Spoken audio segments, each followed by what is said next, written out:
Live from Fargo and serving you on TV, online, and on the go. This is Valley News Live at 5.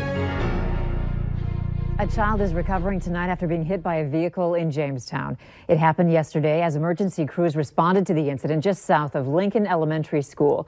Police have confirmed the accident happened after 3, but that's all they could give us at this time. The child was taken to the Jamestown Regional Medical Center with unknown injuries. Officials say a former Marine opened fire inside a Southern California bar Wednesday night, killing 12 people and sending hundreds running for cover. Today, we stopped by a local bar in the area and asked them about their safety protocol. We also spoke with law enforcement on how people can protect themselves in an active shooter situation. Valley News Team's Joshua Pagero has our story.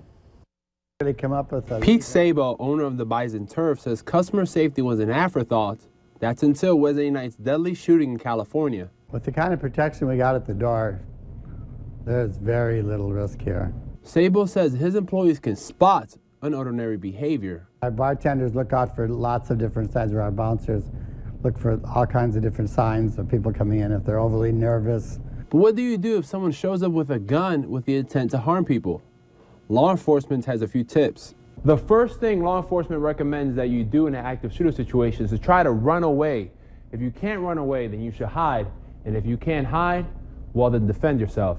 Captain Jesse Johnner of the Cass County Sheriff's Office splits his time as an assistant commander of the Red River Valley SWAT. He says responding to active shooter scenarios has changed over the years, with officers no longer having to wait for a SWAT team to arrive. The first arriving law enforcement officers that show up on scene are going to be the ones that have to address the threat. Johnner says last year his department began training employees at some businesses. Teach them different principles on how they can buy time until law enforcement can get there. Over at the Fargo Police Department, officers practice active shooter drills yearly. All new hires get trained in active shooter response and how to clear buildings tactically. As for Pete, he says his customers should feel safe at the Bison Turf. In Fargo, Joshua Pagero, Valley News Live. Fargo police say if you're carrying a gun in an active shooter scenario, to make sure that you lay it on the ground. It's hard for officers to tell the difference between a suspect and a good Samaritan. We struggled to warm up today, and even then we didn't make it very far. But the sunshine, that was nice to see. Hutch, what's happening this evening? Yeah, we had a few minutes of sun breaking its way through those clouds, but from time to time, a few passing flakes of snow as well. In some of our areas, enough snow to cover roads and sidewalks once again. Now, the temperatures remain quite cool for many of us in the teens, and the radar shows that we have just a few flurries of snow dancing through the valley, although they're heavier along the South Dakota border, Sisseton to Watertown, maybe even Hankinson, seeing some heavier snow in the next hour or so. Temperatures from 10 in Minot to 20 in Alexandria. It's chilly out there tonight. Factor in the wind and the passing flakes, and it's going to, well, by morning, feel like it's between 5 and 10 below in the Devil's Lake Basin, even here in Fargo. So it looks like a pretty chilly night, and there's more snow in the forecast, and it's accumulating. I'll have details on that. I'm sure you're excited. I am. Can you tell? I can tell, yes. I'm thrilled. I'll have the details here in a few minutes. Okay, thanks, Hutch. Yep. The search for a 23-year-old missing person in northwest Minnesota continues. The daughters of Becky Jo Look came from Oregon to help the Kittson County Sheriff's Department look for their mom. They also received an update on how the search is going. The investigation is continuing and will until it's solved. And so for anybody that thinks that they have some information, knows that they have information, just can't urge them enough to make sure that they do the right thing and reach out to the Kittson County Sheriff's Department. We will have more from Becky Jo Look's daughters on Valley News Live at 6. Fargo police have confirmed that one woman is dead after a 3-vehicle crash near the M&H gas station off of Main Avenue in Fargo. Police say 88-year-old Lois Kohler Fritz of West Fargo was taken to a local hospital and later died. The cause of yesterday's crash is still under investigation. Authorities in Polk County want you to be aware of a scam involving the lottery.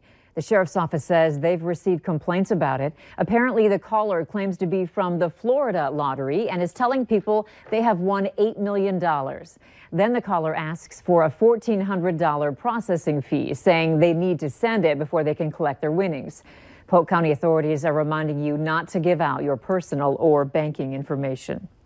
If you need help uncovering fraud or corruption in your community, Call our whistleblower hotline, 701-237-6576. You can leave your tip, and then a member of our investigative team will get on the case and go to work to expose the truth. Water will be shut off tomorrow for people living in certain areas of West Fargo.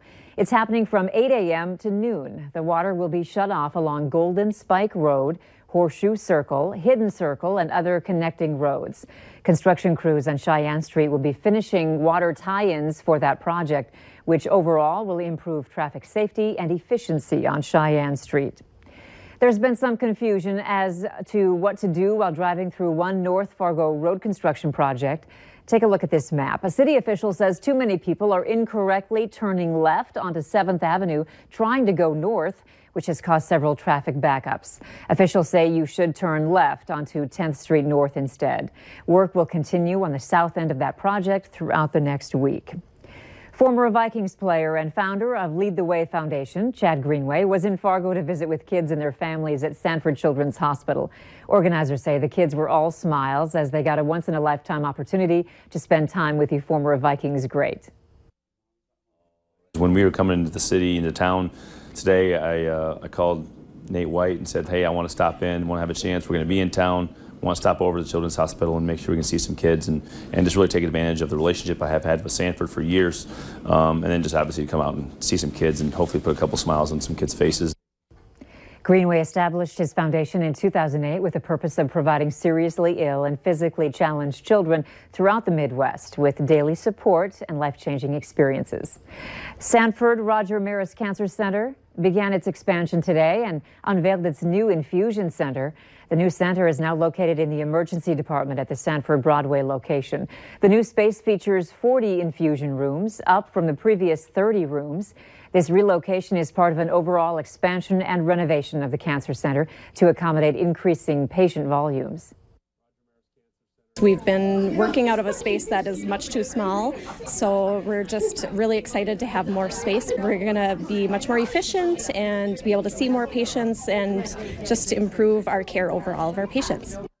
Sanford Health is one of the largest healthcare systems in the nation, with 44 hospitals and nearly 1,400 physicians in 9 states and 9 countries.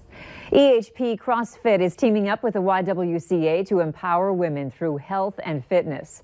They're holding their 2nd annual Women's Empowerment event. It takes place this Saturday, and it's a fundraiser to help women live a better quality of life, especially those who have been through a traumatic experience. I went through a really difficult time in my life, and physical fitness, and for me particularly, it was CrossFit, really helped me bring myself back to life. I didn't really realize I wasn't living until that happened, and we have heard that story from many other women who have come through our doors. The Women's Empowerment event runs from noon to 4 this Saturday. You can get tickets by visiting our website, valleynewslive.com, and clicking on this story. U.S. Congressman-elect Kelly Armstrong resigned from his seat in the North Dakota State Senate yesterday after being elected Tuesday to serve in the U.S. House of Representatives. Armstrong has served as state senator for District 36 since 2012. He will be sworn in as North Dakota's lone congressman on January 3rd of next year. It's being